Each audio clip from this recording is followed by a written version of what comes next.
ఏంది అసలు ఏంది అట్లా కొల్లాపూర్లో ఎందుకు అంతగానో భయపెట్టిస్తారు మీ ఎమ్మెల్యేని? మా ఎమ్మెల్యేని భయపెట్టించాలంటే ఆయనకే భయం పుట్టుకున్నది, మేము భయపెట్టలేదు. ఆయనకే భయం పుట్టుకునేది. ఉంటానా పోతానా, నెక్స్ట్ గెలుస్తానా లేదా, కేసీఆర్ మళ్ళీ నెక్స్ట్ మళ్ళీ ఉండనిస్తాడా ఇటుకెళ్ళని ఆయన భయం పుట్టుకున్నది. ఆయన గెలుస్తానా లేనని ఆయన భయం పెట్టుకుని చెప్పుకుంటున్నాడు. మనం డైరెక్ట్ అడిగింది ఏం లేదు, ఆయన లైవ్ లో చెప్పుకుంటున్నాడు. గెలుస్తున్నా గెలవనా, ఉంటున్నా ఉండను, పోతున్నామో, మళ్ళీ నేను ఓడిపోతే గ్యారంటీ ఇస్తే మళ్ళీ నేను నా ఆశలు అమ్మించి పెట్టాలా అని ఆయన ఉద్దేశించుకొని నేను అట్లా గ్యారంటీ ఇయ్యను, నేను వీలైనంత వరకు సహకరిస్తా, మీకు సపోర్ట్ చేస్తానని చెప్తుండు. ఆ సహకార సపోర్ట్ అందరూ చేస్తారు. రైట్. ఇప్పుడు అచ్చంపేటకు కేటీఆర్ వచ్చిండు, చాలా మంది జనం విపరీతమైన జనం కనిపిస్తా ఉన్నమాట. ఇంత ఊపులో ఉన్నప్పుడు, ఇంత బీఆర్ఎస్ గాలి వీస్తున్నప్పుడు, ఈ అచ్చంపేటలో ఉన్నటువంటి బీఆర్ఎస్ పార్టీలో ఎమ్మెల్యేగా చేసిన వ్యక్తి వేరే పార్టీలోకి ఎందుకు పోయిందంటే?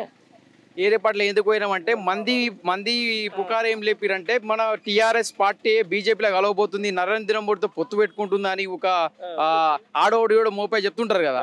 గాయ మాటలు పట్టుకొని మన గోవల్ బాలరాజు గారు తెలివి తక్కువ అంటే ఆయన అట్లా మారిపోయింది. ప్రజలు చెప్పిన మాటలు కూడా తెలివి తక్కువ మారిపోయి రాజకీయ జీవితం ఇచ్చింది ఎవరు? అదొక క్వశ్చన్ వేసుకోమాను. ఎవరు ఇచ్చిరు? కేసీఆర్ గారు ఇచ్చిరు. మళ్ళీ రాజకీయ జీవితంలో ఈ మంత్రి ఎట్లా అయిండు, ఎమ్మెల్యే ఎట్లా అయిండు, ఎవరికి వెళ్ళి అయిండు? మళ్ళీ రాజకీయ జీవితం కలిపి అండ్ల కూడా అంటే అండ్ల ఏమన్నా మళ్ళీ ఇంకో పెద్ద సీఎం కన్నా ఎక్కువ మంత్రి ఇంకో పదవి ఇస్తున్నారా? కాకపోతే ఆయన గోదోడుకుంటుండు. ఖచ్చితంగా ఆయన దళ పడాల్సి తప్పదు. మళ్ళీ ఎమ్మెల్యేగా పోటీ చేస్తే, బీజేపీ నుంచి పోటీ చేస్తే గెలుస్తాడు ఆయన? మళ్ళీ బీజేపీ పోటీ కాదు, గెలుచుడు కాదు. నువ్వు ఇప్పుడు ఇంత మీటింగ్ పెట్టావని నచ్చబెట్టలో నెక్స్ట్ ఈ పబ్లిక్ రప్పించుకోవాలి. గెలుచుడు తర్వాత ముచ్చట. ఇదే పబ్లిక్ ని ఏదో మీటింగ్ పెట్టి తెప్పించుకోవాను. బాలరాజు అంటే చాలు, మరి సరిపోతుంది. ఓకే. మరి ఇంతగానో కార్యకర్తలు మొత్తుకుంటున్నారు, ఇంతగానో మరి వద్దన్నా ఉండన్నా లేకపోతే ఎందుకు పొయ్యి ఏం చేస్తావన్నా అంటే కూడా ఆయన మరి ఎందుకు అంతగానో ఏమన్నా అంటే ఇప్పుడు వీళ్ళకి ఏమన్నా ఇవ్వలేకపోతుండా, లేకపోతే ఏమన్నా అవినీతి కోసం చేసి ఏమన్నా కొంచెం వాళ్ళు కాపాడుతారని చెప్పేసి ఏమన్నా భరోసా గిట్లా తీసుకుంటా? భరోసా కానీ కాదు, కానీ ఆయన సార్ ఏంటంటే ఇప్పుడు నెక్స్ట్ నాకు టికెట్ ఇవ్వడు, నేను బీఆర్ఎస్ పార్టీలో నాది అయిపోయింది, టికెట్ నెట్ ఎవరు ఆర్ఎస్ ప్రవీణ్ కుమార్ కన్నా లేకపోతే వేరే వాళ్ళకి ఇస్తాను, టికెట్ ఇస్తాడు, నెక్స్ట్ నాకు స్థానం ఉండదు, ప్లస్ నాకు టికెట్ ఇయ్యరు, ప్లస్ నేను గెలవను, మళ్ళీ సంపాదించిన ఎక్కడ పడిపోతా అని చెప్పి దీనిలో కాదు వేరే దానికి మారాలని చెప్పి బీజేపీలోకి పోయిండు. పోయి సంపాదించుకోవాలని ట్రై చేస్తుండు. కానీ దీనిలో మళ్ళీ టికెట్ రాదని ఫిక్స్ అయ్యి అతనికి జంప్ అయ్యిండు. అంతే. మరి మళ్ళీ పోటీ చేస్తే ఏంటి పరిస్థితి అచ్చంపేట ప్రజలు? నేనేమంటే ఒకటే చెప్తున్నా, ఈ వచ్చిన బీఆర్ఎస్ పార్టీ కేటీఆర్ వచ్చిన ప్రజలు ఉన్నారు కదా, ఆ పబ్లిక్ తెప్పించుకుంటే ఆయన గెలిచినట్టే. ఓకే, జస్ట్ ఆ పబ్లిక్ తెచ్చుకోవాను, ఆయన గెలిచినట్టే. ఆ పబ్లిక్ తెచ్చుకోవాలంత కెపాసిటీ మొత్తం గ్యాదర్ చేయవాను. నేను లైవ్ లో ఒకసారి ఫోన్లో విన్నా రికార్డు అయిపోయిందే, నేను మన నాలుగు జైన్ అయినా మొత్తం మన దిక్కు ఉండరు అంటారు.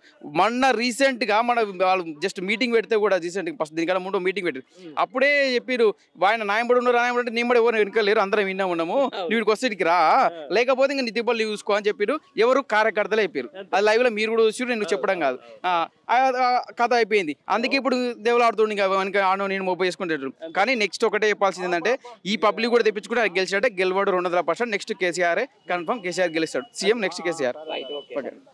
పెద్ద మనిషి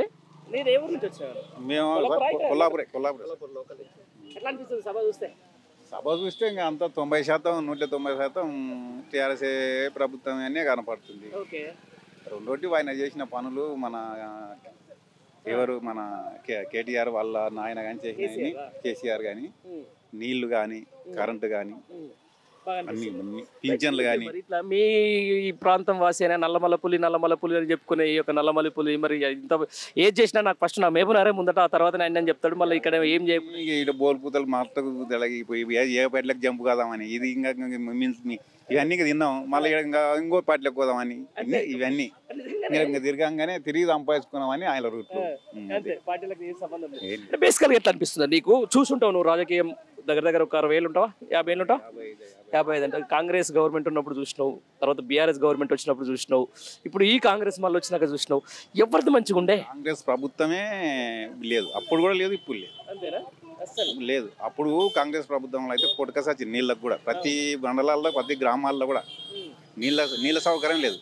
ఇప్పుడు మన కేసీఆర్ వచ్చినాక నీళ్లు కానీ కరెంటు కానీ పింఛన్లు కానీ రైతు భరోసా కానీ అవన్నీ బాగానే ఉన్నాయి, అంత మంచిగా. మరి ఇప్పుడు ఎందుకు యూరియా కష్టాలు ఎందుకు?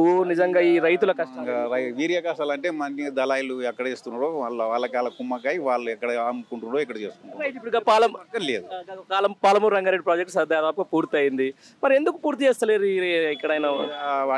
వీళ్ళు బంద్ పెట్టినారు, ఆయన బడ్జెట్ లేదని బంద్ పెట్టినాడు. బడ్జెట్ లేదు ఆయనకు చేయనికి, అవన్నీ ఇంకేడ ఉన్నాయి. నిజంగా అనుభవం అన్నట్టు అనిపిస్తుంది నీకు. మళ్ళా పొడుగు అవుతాడా? దండగా చేయలేడు ఆయన. మరి ఎట్లా టిమ్మరు. ఎట్లా ఇంకా- తెలంగాణకు ఎవరు శ్రీరామ రక్ష? ఇక సార్ ఇంకా మనం మన చేతిలో పని ఉంది వచ్చే రూమ్మేట్ ఉంటే అంత 90% అయితే కేసీఆరే కనపడుతుంది. అంతేనా? ఏ ఊళ్ళో చూసినా అదే.